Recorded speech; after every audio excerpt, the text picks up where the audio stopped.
MIM సపోర్ట్తో Congress party ఇక్కడ పుంజుకుంటున్నట్టు కనిపిస్తున్నా కూడా రెండు పార్టీల మధ్య గ్యాప్ చాలా ఎక్కువగా ఉంది. ఇక రహమత్ నగర్ డివిజన్లో ప్రజలు ఎటువైపు అనుకూలంగా ఉన్నారు, ఏ పార్టీకి ఎంత శాతంగా అనుకూలంగా ఉన్నారో చూద్దాం. ఇక రహమత్ నగర్ డివిజన్లో బీఆర్ఎస్కు 42.68% జనం అనుకూలంగా ఉంటే అధికార కాంగ్రెస్ పార్టీకి 55.28% అనుకూలంగా ఉన్నారు. బీజేపీకి 1.63% మాత్రమే అనుకూలంగా ఉన్నారు.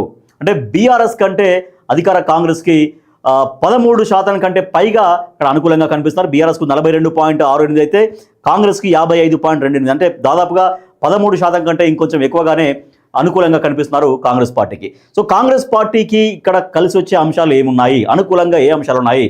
నవీన్ యాదవ్ అభ్యర్థిగా ఉండడం అనేది ఇక్కడ కలిసి వచ్చింది. నవీన్ యాదవ్ ఆ డివిజన్లో అనేక సామాజిక కార్యక్రమాలు నిర్వహించారు. యువతలో పెద్ద ఫాలోయింగ్ ఉంది నవీన్ యాదవ్కి. కాంగ్రెస్ అభ్యర్థిగా నవీన్ యాదవ్ని ఎప్పుడైతే ప్రకటించారో ఆ మద్దతు ఇంకాస్త ఎక్కువగా పెరిగింది. రీసెంట్గా రేషన్ కార్డులు కూడా అందజేశారు ఆ డివిజన్లో. కాంగ్రెస్ కార్పొరేటర్ సిఎన్ రెడ్డి సపోర్ట్ కూడా ఇస్తున్నారు కాబట్టి అది కూడా ఎటువంటి గ్రూపు తగాదాలు లేకుండా ఒక్క ఏకతాటిపైకి అక్కడ ప్రచారం కావచ్చు, ప్రజల్ని కలిసే విధానం కావచ్చు, కాంగ్రెస్ పార్టీకి కలిసి వస్తున్నటువంటి అంశంగా ప్రచారం ఉధృతంగా కొనసాగిస్తోంది కాంగ్రెస్ పార్టీ.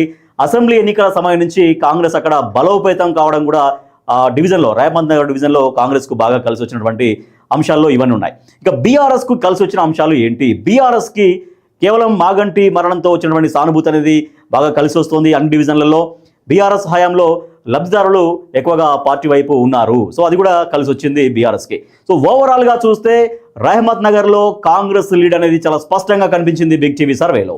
ఇక వెంగళరావు నగర్ డివిజన్ గురించి తెలుసుకుందాం. వెంగళరావు నగర్